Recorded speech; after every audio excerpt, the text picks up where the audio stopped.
அன்பு குழந்தையே, உன்னுடைய வாழ்க்கையில் தேடல் எத்தனை நோக்கி போகுதுன்னு தெரிஞ்சுக்கோ. அதை முதல்ல நீ அறிஞ்சுக்கொள்ளணும். ஒவ்வொரு விஷயத்தையும் கவனித்து உன்னுடைய இலக்கில் நீ எப்படி முயற்சிக்க போகிற என்பதை நீ அறிஞ்சுக்கோ. உன்னுடைய சோம்பேறித்தனத்தையும் பக்குவப்படாமல் இருக்கும் உன்னுடைய அறிவையும் அலட்சிய போக்கில் இருக்கும் உன்னுடைய மனநிலைமையும் சரி செய்யும். முதல்ல வாய்ப்புகளும் சந்தர்ப்பங்களும் வர காத்துக்கிட்டே இருக்கு. ஆனால் உன்னுடைய தேடலையும் முயற்சியும் நீ தொடங்க மறுக்கிற. அதை உடனே தொடங்கு. உனக்கான பாதை தொடங்க ஆரம்பிச்சிட்டா போதும், உன்னுடைய வாழ்க்கை நல்லபடியாக மாறிடும். உனது பாதங்களை நீ தான் பதித்து நிறையா நடக்க வேணும்.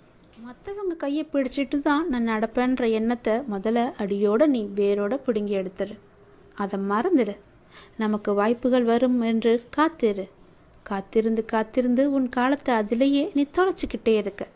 முதல்ல உன்னுடைய தேடல் ஆரம்பித்தால்தான் உனக்கான தேடல் எப்படிப்பட்டதா இருக்கணும் என்பதை உனக்கு தெரிய வரும். பிறகு உனக்கான தேடல் அங்கே என்ன இருக்கு, சந்தர்ப்பங்கள் வாய்ப்புகள் எல்லாம் நம்ம தேடி வருமா, அங்கே போனால் நம்முடைய வாழ்க்கை நல்லா இருக்குமா என்றதெல்லாம் நீ ஆராய்ஞ்சு பார்ப்ப. உன்னை தேடி வரும் வாய்ப்புகள் சந்தர்ப்பங்கள் எல்லாவற்றையுமே நீ தேட தொடங்கு. உனக்கான சந்தர்ப்பங்கள் வெற்றியாய் மாறும். உன்னுடன் நான் இருக்கின்றேன். எதற்கும் பயப்படாத. நல்லா சென்று கொண்டிருந்த உன்னுடைய வாழ்க்கையில் கண் திருஷ்டி பட்டது போல சில நிகழ்வுகள் ஒரு பக்கம் உன்னை வாட்டிக்கு எடுத்துக்கிட்டு இருக்கு. மறுபக்கமும் கனவுகளை துரத்தும் உன்னுடைய பயணமும் சிறிதும் தளர்வின்றி சென்று கொண்டிருக்குது. என் மீது உள்ள நம்பிக்கையில் நீ மீண்டு வருவா என்ற நேர்மறை எண்ணமாக உன்னை காத்துக்கிட்டே இருக்கிறது என்னுடைய நாமம். இப்போ நீ வேண்டுவது என்ன? சில தொந்தரவுகள் இருந்தாலும் உன் முயற்சியானது வெற்றி பெற வேண்டும். பட்ட கஷ்டத்திற்கெல்லாம் நல்ல பலன் கிடைக்க வேண்டும் என்பது தானே. அந்த பலன் நிச்சயமாக உனக்கு கிடைக்கும். உன்னுடைய வாழ்க்கையில் அடுத்தபடி நீ நினைச்சபடியே இருக்க போகுது. உன்னுடைய வாழ்க்கை உயர்ந்து நிற்க போகுது. நீ நினைச்ச மாதிரியே உன்னுடைய வாழ்க்கை ஒளிமயமாக மாறப்போகுது. உன்னுடைய ஒளியை கொண்டு பலரும் உன்னை தேடி வருவாங்க. உன்னுடைய ஒளியிலிருந்து பலர் ஒளி ஏற்றுக்கொள்வதற்காக வருவாங்க. நீ இல்லைன்னு சொல்லாமல் அந்த ஒளியை கொஞ்சம் கொஞ்சமாக கொடு. நீ கொடுக்க தான் உனக்கு ஒளியின் பிரகாசம் அதிகமாயிட்டே இருக்கும். அவங்களும் நல்லா இருக்கட்டும்னு நினை. அடுத்த கட்டம் உன்னுடைய வாழ்க்கை நிச்சயமாக உயர்ந்து நிற்கும். அதில் எந்தவித சந்தேகமும் கிடையாது, மாற்றமும் கிடையாது. உனக்கு எப்போதும் துணையாக நான் இருக்கேன். உன்னுடைய கனவுகள் எல்லாமே நிச்சயம் நனவாகும். அப்பா நான் இருக்கேன்ல, எல்லாம் உன்னுடைய நன்மைக்காக மட்டுமே நடந்துக்கிட்டு இருக்கு. பயப்படாத. உன்னுடைய சோம்பேறித்தனத்தை எல்லாத்தையும் விட்டுடு. எல்லாத்தையுமே சரி செஞ்சு பாரு. உனக்கான பாதை தொடங்க இருக்கு. அந்த பாதையில் நீ போய்கிட்டே இருந்தால் நிச்சயம் அங்கே மகிழ்ச்சியும் நிம்மதியும் நிலைத்து நிற்கும்படி ஒரு அதிசயம் நடக்கும். உன் கடந்த கால வாழ்க்கையை நினைத்து நீ ரொம்பவே வருத்தப்பட்டு கொண்டிருக்கின்றாய். கடந்த காலம் கடந்ததாகவே இருக்கட்டும். இனி வரும் காலம் உனக்கு தித்திப்பாய் மாறப்போகிறது. நான் இருக்கின்றேன். பயம் கொள்ளாதே. எத்தனையோ கடினமான பாதைகளை நீ கடந்து வந்திருக்கின்றாய். இப்போதாவது நமக்கு ஒரு நல்ல விடுவு கிடைக்காதா என்று காத்து கொண்டிருக்கின்றாய். வருடங்கள் பல ஓடி போனாலும் உன் பிரார்த்தனைகள் தவமாயின. அந்த தவத்திற்கு பலனை தர நான் வந்திருக்கின்றேன். நல்ல பலன் அது. நீ ஆசைப்பட்டு கேட்டதை உனக்கு நான் தரப்போகின்றேன். உன்னுடைய வீட்டில் சுப நிகழ்வுகள் நடக்கும். உன் குடும்பத்திற்கு மகிழ்ச்சியான நிகழ்வாக அது இருக்கும். மகிழ்ச்சியாக நீ இருக்க வேண்டும் என் தங்கமே. மகிழ்ச்சியான வரம் தரும்போது மகிழ்ச்சியோடு அதை நீ பெற்றுக்கொள்ள வேண்டும் அல்லவா? கவலையோடு அதை நீ பெற முயன்றால் அதன் சக்தி குறைந்துவிடும். நான் இருக்கின்றேன். பயம் கொள்ளாதே. வரும் புதிய மாதத்தில் உனக்கான நல்ல சுப நிகழ்ச்சிகள் எல்லாம் உன் வீட்டில் நடக்கும். உன் குடும்பமே மிகவும் சந்தோஷமாக இருக்கும். நான் தருவதை நீ பெற்றுக்கொள்ள வேண்டும். மிகவும் மகிழ்ச்சியாகவே பெற்றுக்கொள்ள வேண்டும். உன் மனதில் கவலையோடு அதை நீ பெற்றுக்கொள்ளாதே. அதன் சக்தியை நான் குறைத்து விடுவேன். புரிகிறதா? மகிழ்ச்சியாக பெற்றுப்பார். அதன் சக்தியை நான் பல மடங்கு பெருக்கி உனக்கு தருவேன். பயப்படாமல் இரு. தலையெழுத்தையே மாற்றும் வல்லமை எனக்கு இருக்கிறது. உன் மனதிற்குள்ளே நீ எப்போதும் தெளிவாக இருக்க வேண்டும். எது செய்தாலும், ஏது பேசினாலும், என்ன செய்து கொண்டு இருந்தாலும், எங்கே போனாலும், எது செய்தாலுமே உனக்குள் ஒரு தெளிவு இருந்தால் மட்டுமே அதை நீ செய்ய வேண்டும், பேச வேண்டும், கேட்கவும் வேண்டும். உன் மனதுக்குள் அச்சமும் குழப்பமும் அதிகரித்து கொண்டே வருகிறது. அதனால் தான் இது சொல்கிறேன். உன் கேள்விகளுக்கு விடை கிடைக்காமல் நீண்டு கொண்டே இருக்கிறது. ஆனால் இந்த நாட்கள் நீ மௌனமாக இருக்க வேண்டிய நாட்கள். யாரிடமும் வம்பு வந்தாலும் நீ அதை தவிர்த்து மௌனமாக செல்ல வேண்டிய நாட்கள். உனக்கு கிடைக்க வேண்டிய எல்லா பதில்களும் நியாயங்களும் சில தினங்களில் உனக்கு கிடைக்கும். அதுவரை நீ பொறுமையாக நாமத்தை ஜபம் செய்து கொண்டே இரு. அதுதான் உனக்கு நல்லது. அது மேற்கொண்டு எந்த சிக்கலும் ஏற்படாமல் உன்னை காக்கும். என்றுமே என்னுடைய துணை உனக்கு இருந்து கொண்டே இருக்கும். இறுதியில் நீ மட்டுமே வெல்வாய். பயப்படாது இரு. நான் வருவேன் உனக்காக. எத்தனையோ கடினமான பாதைகளை கடந்து வந்த உனக்கு இது ஒன்றும் பெரிது கிடையாது. அதை நீ சிறிதாக பார்த்தால் அது உன் கால் தூசிக்கு சமம்.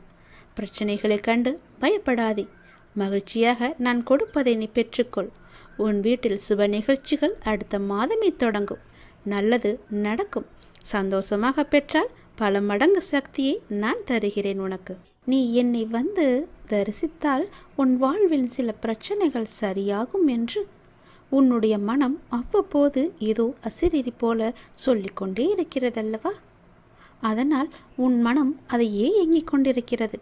என்னை எப்படியாவது பார்த்துவிட வேண்டும் என்ற ஆசை உன் மனதிற்குள்ளே வந்துவிட்டது. வர முடியாதபடி பிரச்சனைகளால் உன்னுடைய உடலும் உன்னுடைய மனமும் சோர்வடைந்து இருக்கின்றன. சரிதானே? கவலையப்படாதே. உன் பிரச்சனைகள் எல்லாவற்றையுமே நான் சரி செய்து தருகிறேன். பெறுவது மட்டுமல்ல அன்பு, கொடுப்பதும் தான் அன்பு. என் பிள்ளைக்கு தேவையான அன்பை நான் எப்போதும் கொடுத்து கொண்டே இருப்பேன். சுற்றி நடப்பவைகளை வாழ்வை பற்றிய உன் கண்ணோட்டத்தை மாற்றியமைக்கும் வல்லமையை நான் தருகிறேன். சென்ற வாரம் வரை நினைத்ததற்கு முற்றிலும் மாறாக ஒரு புதிய கண்ணோட்டத்தில் உன்னை சுற்றி உள்ளவர்களையும் உன்னை சுற்றி நடப்பவர்களையும் நீ கண்டிருப்பாய். தெளிவான மனநிலையெல்லாம் உண்டாகும். கவலைப்படாதே, எல்லாம் தெளிவாகும். உன் வாழ்வில் உண்மையான சந்தோஷம் எது என்று நீ உணரும் தருணம் வந்துவிட்டது. தேவையற்ற கவலைகளுக்கு முடிவும் வந்துவிட்டது. ஒரு அழகிய கப்பல் கடலின் மேலாடி சென்று கொண்டே இருக்கிறது. திடீரென்று ஒரு பெரிய பாறையில் மோதி உடைந்து விடுகிறது. அந்த கப்பலில் இருந்தவர்கள் கடலில் விழுந்து தத்தளிக்கின்றார்கள். நீந்தி கரை சேர முடியுமா என்று பயத்தில் இருக்கின்றார்கள். இன்னொரு கப்பல் வந்து அவர்களை காப்பாற்றுமா? அதுவரை அவர்கள் உயிர் வாழ முடியுமா? அது என்ன கப்பல்? அதுதான் மனம் என்ற கப்பல். அப்படி எது சென்றது? நம்முடைய புத்தி என்ற துடுப்பால் துளாவி அதை நாம் செலுத்தி கொண்டே இருக்கின்றோம். அதில் என்ன இருக்கின்றது? சினம் என்ற சரக்கு இருக்கின்றது. அது எங்கே இருக்கின்றது? அது எங்கே போகிறது? வாழ்க்கை என்ற அடர்ந்த கடலில் சென்று கொண்டிருக்கிறது. அப்படியென்றால் என்ன ஆச்சு? காமம் என்ற பாறை வந்து நம்மை தாக்கி வைத்தது. பிறகு ஒன்றும் தெரியாமல் தத்தளித்து கொண்டிருக்கின்றோம். அந்த நேரத்திலாவது ஒற்றியூர் என்ற ஊரின் தலைவனாகிய கடவுளை உன்னை நினைக்கும் புத்தியை தருவா என்று வேண்டிக்கொள். நிச்சயம் நீ தப்பிக்கலாம். எல்லாவற்றிலும் இருந்து, எல்லா விதமான பிரச்சனைகளிலும் இருந்து நிச்சயம் தப்பிக்கலாம். பயமின்றி சொல், நன்மையாகவே சொல். நன்மை நடக்க வேண்டும் என்று சொல்லிக்கொண்டே இரு. எவ்வளவு பெரிய ஆபத்து வந்தாலும் நீங்களே எனக்கு துணை இருங்கள் என்று சொல்லிக்கொண்டே இரு. படைத்த எனக்கு காப்பது எவ்வளவு பெரியது என்று உன் கடவுளுக்கு தெரியும். அவரும் கர்வம் கொண்டு இருக்கின்றார். படைத்தது நான் தானே, உன்னை காப்பாற்ற மாட்டேனா என்று. நீ அனுபவித்த துன்பங்கள் எல்லாமே முடிவுக்கு வரப்போகின்றது. எப்படி சரியாக போகிறது என்று மலைக்கும் விஷயங்கள் எல்லாம் ஒன்றும் இல்லை என்னும் அளவிற்கு மாயமாக மறைந்து போகப் போகின்றது. நீ கவலையை கொள்ளாதே. இந்த நிலை எல்லாம் கூடிய விரைவாகவே மாறப்போகின்றது. எப்படி வேண்டுமானாலும் வாழலாம் என்பது வாழ்க்கை கிடையாது. இப்படிதான் நீ வாழ வேண்டும் என்று வாழ்வதற்கு பெயர்தான் உன்னுடைய வாழ்க்கை. வாழ்வில் நீ வெற்றி பெற வேண்டுமானால் பயனில்லாதவற்றையெல்லாம் பேசி பொழுதை வீணாக்காதே. பயனுள்ளதை பேசு. மௌனமாக இருக்க நீ பழகிக்கொள். தேவையில்லாத விஷயங்களெல்லாம் உன்னை நீ நுழைத்து கொள்ளாதே. வாழ்வில் எவ்வளவு முன்னேற நினைக்கின்றோமோ அந்த அளவிற்கு பல அர்த்தமற்ற பேச்சுக்களை நீ சகித்து கொண்டுதான் ஆக வேண்டும். வாழ்க்கையில் நீ மகிழ்ச்சியாக இருக்க என்ன செய்ய வேண்டும் என்று யோசிக்க வேண்டுமே தவிர அடுத்தவர்கள் என்ன செய்கிறார்கள் என்று நீ பார்க்கக்கூடாது. என் வார்த்தைகள் உனக்கு பிடிக்கும் என்று நம்புகிறேன். என் வார்த்தைகள் மீது உனக்கு நம்பிக்கை இருக்கும் என்று நம்புகிறேன். என் வார்த்தைகளை நீ செவி கொடுத்து கேட்பாய் என்று நம்புகிறேன். என்னுடைய வார்த்தைகளை நீ செயல்படுத்துவாய் என்று நம்புகிறேன். அந்த நம்பிக்கையில்தான் நான் உனக்கு அவ்வப்போது தினம் தினம் எல்லாவற்றையுமே சொல்லிக் கொண்டிருக்கின்றேன். என் வார்த்தைகள் மீது நீ நம்பிக்கை வைத்து செயல்பட்டு பார். கவலைப்படவே மாட்டாய். நான் இருக்கின்றேன் உன்னோடு. எங்கும் எப்போதுமே உன் அப்பா நான் இருக்கின்றேன். உனக்கான இலக்கு எது என்று நிர்ணயித்து விட்டேன். அந்த இலக்கை நோக்கி நீ பயணிக்க வேண்டிய தூரம் சற்று தூரமே. நீ அதை சென்று அடையப் போகின்றாய். உன் இலக்கு உன் கைக்கு கிடைக்கப் போகின்றது. நிமிடத்திற்கு நிமிடம் நின்று விடாமல் மாறிக்கொண்டே இருக்கும் எதையும் மனத்திற்குள் பிடித்து நீ வைக்க முற்பட வேண்டாம். இருக்கும் வரை மகிழ்ச்சியோடு இரு. இல்லை என்று ஆன பிறகு நிம்மதியோடு இரு. அது எனக்கு இல்லையே என்ற எண்ணத்தை நீ விட்டுவிடு. இன்று இல்லாவிட்டால் நாளை என்ற எண்ணத்தோடு நீ பழகிப்பார். சென்று பார். உன் வாழ்க்கை சந்தோஷமாக இருக்கும். உன் வீட்டில் மங்களகரமான நிகழ்வுகள் எல்லாம் நடக்க பெறும் நேரம் வந்துவிட்டது. நீ முயற்சி செய். வெற்றி கிடைக்கும். இந்த அப்பாவின் ஆசையோடு நீ கேட்டது கிடைக்கும். நீ நினைத்தது நடக்கும். நீ மகிழ்ச்சியாகவே இருக்கப் போகின்றாய். அந்த மனிதனை அளிக்கும் 3 எதிரிகளை மட்டும் உனக்குள்ளே வைத்து கொள்ளாதே. மிகவுமே மோசமானது. நான் என்கின்ற ஆணவம் உனக்கு வேண்டாம். அவனா என்ற பொறாமை உனக்கு வேண்டாம். எனக்கு என்கின்ற பேராசையும் உனக்கு வேண்டாம். இந்த 3 குணங்களுமே மனிதனை நிம்மதியாக வாழ விடாது. இது மட்டும் உன்னிடத்தில் இல்லை என்றால் நீ நிம்மதியாக சந்தோஷமாக வாழலாம். தீப ஒளியில் இருள் விலகுவது போல உன்னுடைய வாழ்விலும் துன்பங்கள் விலகி இன்பங்கள் நிலைத்து இருக்கப் போகின்றது. ஒரு நாள் இந்த வாழ்க்கை உனக்கு பிடித்த மாதிரியே மாறப்போகின்றது. உன்னுடைய நம்பிக்கை வீணாகாது. நீ எத்தனை நாட்களாக தவம் இருந்தாய். நான் கேட்ட வாழ்க்கை எனக்கு கிடைக்காதா என்று. அது உனக்கு வெகு விரைவாகவே வரப்போகின்றது. அதை நான் உனக்கு பரிசாக தரப்போகின்றேன். அந்த பரிசோடு நீ ஒவ்வொரு நாளையும் உன் வாழ்க்கையில் சந்தோஷமாகவே அனுபவிக்கப் போகின்றாய். உன் மகிழ்ச்சியான முகத்தை பார்க்கவே நான் ஆசைப்படுகின்றேன். என் மீது அளவற்ற பக்தி கொண்டிருக்கின்றாய் நீ. உனக்கு தேவையான சக்தி எதுவோ அந்த தேவையான சக்தி முழுவதையுமே தந்து உனக்கான அந்த நல்ல நாளை உன்னிடம் கொண்டு வந்து சேர்ப்பேன். இது என் மீது சத்தியம். இதுவரை கஷ்டங்களை நோக்கி சென்ற உன்னுடைய வாழ்க்கை பாதை இனி கஷ்டங்கள் விலகும் பாதையாக மாறப்போகின்றது. 1000 ஆசைகள் உனக்குள்ளே நிறையவே புதைந்து கிடக்கின்றது. உன்னுடைய 1000 ஆசைகளையும் அலைந்து ஓடிக்கொண்டிருக்கும் உன்னுடைய வாழ்வில் சூறாவளி புயல் போல வந்த துன்பத்தினால் வாழ்வின் நிலை மாறி தவித்து கொண்டிருக்கின்றாய். உன்னுடைய தளராத மனமும் சிதறாத கவனமும் மாறாத பக்தியால் வாழ்வை பாங்குடன் நடத்தி செல்கின்றாய். உன்னுடைய வாழ்வு வளம் பெறும் நேரம் நெருங்கிவிட்டது. உன்னுடைய வாழ்க்கையில் நல்லது நடக்கும் நேரம் வந்துவிட்டது. நீ இதுவரை எத்தனை பொறுமையாக இருந்தாய். உன் பொறுமைக்கெல்லாம் ஒரு எல்லை இல்லாமல் காத்து கொண்டிருந்தாய் அல்லவா? உன் பொறுமைக்கான எல்லையும் வந்துவிட்டது. நீ கேட்டதற்கான பலனும் கைகூடி வந்துவிட்டது. நீ எதிர்பார்த்தது எல்லாமே இனி ஒன்றன் பின் ஒன்றாக உனக்கு நடக்கப் போகிறது என் தங்கமி. உன்னுடைய வாழ்வில் விளக்கு ஏற்றிவிட்டேன். தீப ஒளியில் உன்னுடைய இருள் எல்லாமே விலகப் போகின்றது. உன்னுடைய வாழ்க்கையில் உள்ள துன்பங்கள், துயரங்கள், கஷ்டங்கள் எல்லாமே விலகி ஓடப் போகின்றது. இனி உன் வாழ்க்கையில் சந்தோஷம் மட்டுமே நிலைத்து இருக்கப் போகின்றது. தீப ஒளியில் எப்படி பிரகாசமாக இருக்குமோ என்னுடைய முகம், அது போலவே உன்னுடைய வாழ்க்கையும் தீபம் பிரகாசிப்பது போல உன்னுடைய வாழ்க்கையும் பிரகாசமாக இருக்கும். நிச்சயம் உன்னுடைய வாழ்க்கையில் பல நல்லதுகளை நான் ஒன்றன் பின் ஒன்றாக உனக்கு வைத்திருக்கின்றேன். இனி சென்று கொண்டே இரு. நீ போகும் பாதை சரியானதுதான். நீ போகும் பாதை எதுவோ அதில் உனக்கான பல நல்லதுகளை வைத்திருக்கிறேன். நான் தரும் பரிசுகளும் அங்குதான் உனக்காக இருக்கின்றன.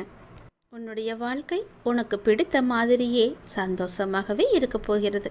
அதை நான் தயார் செய்து வைத்திருக்கின்றேன். விரைவில் அதை உன் கையில் வந்து சேர்ப்பேன். தயாராக இரு. என்னை காணவும் புது வாழ்க்கையில் நீ நுழையவும் உன்னை நீ இப்பொழுதே தயார் செய்து கொள். நான் உன் அருகாமையிலேயே எப்பொழுதும் இருக்கின்றேன். உன்னை பார்த்து கொண்டுதான் இருக்கிறேன். உனக்கு என்ன நடக்கிறது? உன்னுடைய பிரச்சனை என்ன? நீ மகிழ்ச்சியாக இருக்கிறாயா இல்லை துன்பக்கடலில் சிக்கி கொண்டு இருக்கிறாயா என்று எல்லாமேவற்றையுமே நான் பார்த்து கொண்டு தான் இருக்கிறேன். நீ எதை பற்றியுமே கவலைப்படாதே. நான் உன்னுடனேயே இருக்கிறேன். தாளிடப்பட்ட கதவுகள் என்னை தடுத்து விட முடியாது. நீர் எங்கு இருந்தாலும் என் நினைவில் வைத்துக்கொள். என் நாமத்தை உச்சரி. உமக்கானதை நீ நிச்சயம் கிடைக்கப் பெறுவாய். இது எனது சத்திய வாக்கு. என் வார்த்தைகள் மீது நம்பிக்கை வைத்து நீ செயல்பட்டு கொண்டு இருக்கிறாய் அல்லவா? பிறகு எதற்காக நீ கவலைப்படுகிறாய்? என்றும் என்றென்றும் உங்களோடு நான் இருந்து கொண்டே இருப்பேன். இப்பொழுது இந்த நொடி நான் உன்னுடன் தான் இருக்கிறேன். நீ எங்கு வேண்டுமானாலும் பார். என் ரூபத்தை நீ காணலாம். உனக்கு நல்லது நடந்து கொண்டே இருக்கப் போகிறது. எனது அருளும் ஆசையில் யாரும் ஒன்றுதான். எனது பக்தர்களை பிரித்து பார்க்காதவன் நான். நம்பிக்கை பொறுமையுடன் அமைதி காத்து கொண்டிரு. என் பக்தனுக்கு எல்லாமே சாத்தியமாகும். நல்லதே நடக்கும். எனது அன்பு குழந்தையே, நீங்கள் கடந்து வரும் பயணத்தில் கடைசி நிமிடத்திலும் பொறுமையையும் புத்திசாலித்தனமும் தைரியமும் இருந்தால் எப்படிப்பட்ட துன்பத்தையும் எளிதாக நீங்கள் கடந்து விடலாம். காலச்சக்கரமானது சுழன்று கொண்டே இருக்கிறது. ஒவ்வொரு திருப்பத்திலும் வாழ்க்கையின் போக்கை மாற்றுகிறது. பருவங்கள் குளிர்காலத்துடன் முடிவடையாது. வசந்தம் துளிர்விடும் சிறப்புடன் திரும்புகிறது.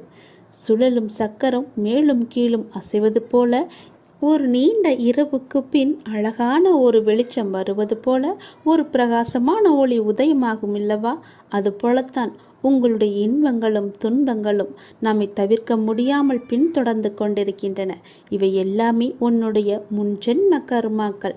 ஆனால் தொந்தரவு இல்லாமல் இருப்பது வாழ்க்கையின் முக்கியத்துவம். உண்மையை அறிந்து கொள்ளுங்கள். எதுவாக இருந்தாலும் அப்பாவின் பாதங்களை நீங்கள் சரணடைந்து விடுங்கள். அவருடைய பாதங்களை நீங்கள் பற்றி கொள்ளுங்கள். சதா காலமும் அவருடைய நாமத்தை நீங்கள் ஜபித்து கொண்டே இருங்கள். உங்களுக்கு வேறு எந்த பிரச்சனையும் வராது. எந்த கஷ்டமும் உங்களை நெருங்காது. காலம் கடந்தும் ஆட்சி செய்யும் இறைவனின் முழுமையை நீங்கள் அடைய முற்பட வேண்டும். அப்போதுதான் உங்களுக்கு வந்த கஷ்டங்கள் எல்லாம் துன்பங்கள் எல்லாம் காணாமல் போய் நிம்மதி கிடைக்கும். மகிழ்ச்சி நிலைத்து நிற்கும். அவருடைய நாமத்தை நேரம் கிடைக்கும் போதெல்லாம் ஜபித்து கொண்டே இருங்கள். உன்னுடைய முன்ஜென்ம கர்மாக்களை எல்லாம் அழிப்பதற்கு என்னுடைய நாமம் ஒன்றே, என்னுடைய திருநாமம் ஒன்றே உனக்கு சிறப்பான மருந்தாக இருக்கும். வந்த இடம் தெரியாமல் ஓடுவதற்கு, உன்னுடைய கர்மா வந்த இடம் தெரியாமல் ஓடுவதற்கு என்னுடைய நாமத்தை நீ ஜபித்து கொண்டே இரு. இடைவிடாது ஜபித்து கொண்டே இரு. நாம் கடவுளிடம் எது வேண்டுமானாலும் அவர் அமைதியாக இருப்பதற்கு காரணம் இருக்கும். நீங்கள் கடவுளிடம் பேசுவதை மட்டும் நிறுத்தி விடாதீர்கள். இறைவனிடம் நீங்கள் பேசுங்கள். இறைவனிடம் பேசும் வார்த்தைகள் மிகவுமே வலிமையானவை. இறைவனிடம் திரும்ப திரும்ப ஒரு விஷயத்தையே சொல்லும்போது அது கண்டிப்பாக நிறைவேறியே தீரும். இறைவனிடம் நீங்கள் கேட்கும் ஒவ்வொன்றையும் அவர்கள் கவனித்து கொண்டு தான் இருக்கிறார். உங்கள் பிரார்த்தனைகள் கண்டிப்பாக ஒரு நாள் நிறைவேற்றப்படும். அவருடன் பேசுவதை மட்டும் நிறுத்திவிடாதீர்கள். ஒரு விஷயம் நமக்கு நடக்க வேண்டும் என்றால் இறைவனிடம் முறையிட்டு கொண்டே இருங்கள். இது நடந்தே ஆக வேண்டும், இதை சரி செய்யுங்கள் அப்பா என்று சொல்லிக் கொண்டே இருங்கள். நிச்சயமாகவே அவர் உங்கள் பிரார்த்தனையை நிறைவேற்றி தருவார். நம்பிக்கையோடு இருங்கள். அவர் தருவார் என்ற நம்பிக்கையோடு இருங்கள். நம்பிக்கை இருந்தால் அந்த வானமும் நமக்கு வசப்படும். இந்த பிரபஞ்சத்தையே ஆளும் மிகப்பெரிய சக்தி உங்களது தேவைகளையும் கண்டிப்பாக நிறைவேற்றும். இறைவனால் நிறைவேற்ற முடியாத அளவிற்கு பெரிய பிரார்த்தனைகள் எதுவுமே கிடையாது. அவர்தான் அந்த பிரச்சனையை உருவாக்கியவர். உருவாக்கியவருக்கு பிரச்சனையை தீர்க்க தெரியாதா? உங்களுக்கு தேவையானதை கண்டிப்பாக அவர் வழங்கி கொண்டே இருப்பார். அதை யாராலும் தடுக்க முடியாது. இதுவரை இறைவன் கொடுத்ததற்கு இனி கொடுக்க போவதற்கும் என அனைத்துக்குமே நீங்கள் நன்றி சொல்ல வேண்டும். நன்றி சொல்ல மறவாதீர்கள். உங்களை கைப்பிடித்து வழி நடத்தி கொண்டிருக்கும் சக்தியை முழுமையாக நம்புங்கள். நீங்கள் யார் மீது ஒருவர் மீது நம்பிக்கை வைத்திருக்கிறீர்களோ அது முழுமையான தூய மனதுடன் கூடிய நம்பிக்கையாக இருக்க வேண்டும். எது செய்தாலும் அசைக்க முடியாத நம்பிக்கையாக இருக்க வேண்டும். அப்போதுதான் அவருடைய முழுமையான லீலைகள் நமக்கு தெரிய வரும். என்றுமே அது உங்களை கைவிடாது. உங்களுக்கு வேண்டியது அனைத்தும் வாரி வழங்கும். உங்களுக்கு வேண்டிய அனைத்தையும் பெற்று நீங்களும் உங்களை சார்ந்த அனைவரும் மகிழ்ச்சியோடு வாழ்வீர்கள். அதற்கு அவரே துணையாகவும் இருப்பார். நீங்கள் செய்ய வேண்டியது எல்லாம் அவரிடம் நீங்கள் தினமும் பேசிக்கொண்டே இருப்பது மட்டும்தான். என்ன அப்பா, எப்படி இருக்கிறீர்கள் என்று ஆரம்பித்து எல்லாவற்றையுமே பேசுங்கள். எல்லாவற்றிற்கும் அவர் நிச்சயம் பதில் தருவார். ஆனால் அந்த பதிலுக்கு நீங்கள் கொஞ்சம் காலம் காத்திருக்க வேண்டும். உடனடியாக நடக்க வேண்டும் என்றால் அது நடக்காது. சிறிது காலம் பொறுமையாகத்தான் இருக்க வேண்டும். இப்போது நீங்கள் செய்ய வேண்டிய மிக முக்கியமான காரியம் என்னவென்றால், உங்களுக்கான காரியங்கள் நிறைவேறப் போகும் இந்த நாட்களில் மிக பொறுமையாக இருப்பதுதான். நீங்கள் பொறுமையுடனும் நம்பிக்கையோடும் இருப்பதுதான் அவருக்கு நீங்கள் செய்யும் வழிபாடு, தொண்டு என்று கூட வைத்துக் கொள்ளலாம். அவர் உங்களிடம் வேறு எதுவுமே கேட்கவில்லை. நான் உங்களுக்கு செய்து தருகிறேன், அதற்கு பதிலாக நீங்கள் என் மீது நம்பிக்கையும் பொறுமையாக இருங்கள் என்று சொல்கிறார். விரைவாகவே உனக்கு ஒரு நல்ல செய்தியை நான் உனக்கு செவி வழியாக கொடுக்கப் போகிறேன். அதை கேட்டதும் எனக்காக ஒரே ஒரு தீபம் ஏற்று உன்னுடைய வீட்டில். வானளவில் உள்ள ஆழம்தான் இந்த உலகம். இந்த மேகங்கள் போலத்தான் வாழ்க்கையும். அதில் வாழ்க்கையை நெறிகளுடன் கூடிய வாழ்க்கையாய் பார்த்து வாழ்பவர்கள் மிக குறைவு. என் பிள்ளைகளுக்கு முதலில் நான் பயிற்றுவிப்பது ஒழுக்கமும் நேர்மறையான எண்ணங்களும் தான். அதில்தான் நீ இப்போது இருக்கிறாய். பயிற்சி நடக்கும்போது சில போராட்டங்கள், குழப்பங்கள் எல்லாம் நிகழும். அதை பார்த்து நீ பயப்படாதே. உனக்கு இது நல்லதா கெட்டதா என குழம்பி முடிவுகள் எடுக்க முடியாமல் போகும் தருணம் கூட வரலாம். அப்பொழுதும் நீ பயப்படாதே. அப்படி உனக்கு குழப்பம் வரவில்லை என்றால் அதில் உனக்கு பயிற்சி சரியாக இல்லை என்று அர்த்தம். பயிற்சியில் தோல்விகள், வெற்றிகள் என இரு முனைகள் இருக்கின்றன. அதில் நீ வெற்றிக்காக போராடு. தோல்வி ஏற்படுகிறது என்றால் உன்னுடைய அப்பா உனக்காக பெரிய வெற்றியை வைத்திருக்கிறேன் என்று எண்ணி உன் மனதை நீ சாந்தப்படுத்திக்கொள். தோல்வி எதிர்நோக்குபவர்கள் சாதனையாளர்கள் என்பதை மனதில் வைத்து என்மேல் நம்பிக்கை வைத்து பொறுமையுடன் காத்து கொண்டிரு. விரைவாகவே நீ கேட்ட நல்ல செய்தியை நான் உனக்கு கொடுக்கப் போகிறேன். அந்த விரைவில் நல்ல செய்தி என் வழியே உன் வீட்டிற்கு வரும். உன் வீடு தேடி வரும். கவலையே படாதே. இனி நீ மகிழ்ச்சியாக இருப்பாய். அந்த செய்தி உன் செவி வந்து சேரும் நேரம் எனக்காக உன் வீட்டில் ஒரே ஒரு தீபம் ஏற்று. உன் தீபத்தின் வழியாக நான் உனக்கு காட்சி தருவேன். உன்னை சுற்றி பார்க்கும் இடமெல்லாம் நானே காட்சி தருவேன். எங்கு பார்த்தாலும் என்னுடைய ரூபமே உனக்கு தெரியும். அதிலிருந்தே நீ தெரிந்து கொள். எனக்கு அப்பனின் அருள் இருக்கிறது என்றும் அப்பன் சொன்னபடியே எல்லாம் நடக்கும் என்றும் உன் மனதை நீ தைரியமாக வைத்துக்கொள். சந்தோஷமாக வைத்துக்கொள். நீ கேட்ட நல்ல செய்திக்கான முதல் அறிகுறி என்னுடைய காட்சித்தான். ஒளியின் ரூபமாக நான் உன் வீட்டிற்கு வருவேன். வந்து உனக்கு காட்சி தருவேன். நீ எங்கு பார்த்தாலும் நான் உன் வீட்டில் முழுவதுமாக இருப்பேன். அப்பொழுது தெரிந்து கொள்ளலாம். நான் கேட்ட நல்ல செய்தியை கொடுக்க என் அப்பா தயாராக இருக்கிறார். அதை பெறுவதற்கு நான் தயாராக இருக்க வேண்டும் என்ற ஆர்வத்தோடு இரு. மகிழ்ச்சியோடு இரு. எல்லாம் எனக்கு தெரியும். நான் பார்த்து கொள்கிறேன். உனக்கானது உன்னிடத்தில் விரைவாகவே வந்து சேரும். அந்த செய்தி வந்து சேரும் நேரம் அதை மட்டும் மறந்து விடாதே. ஒரே ஒரு தீபம் ஏற்று. அப்பிறகு பார் உன் வாழ்வு எப்படி இருக்கும் என்று. மிக மகிழ்ச்சியாக ஒளிமயமாக உன் வாழ்வும் இனிக்கும், உன் வீடும் ஜொலிக்கும். இனி எல்லாமே உனக்கு நல்லதே நடக்கும்.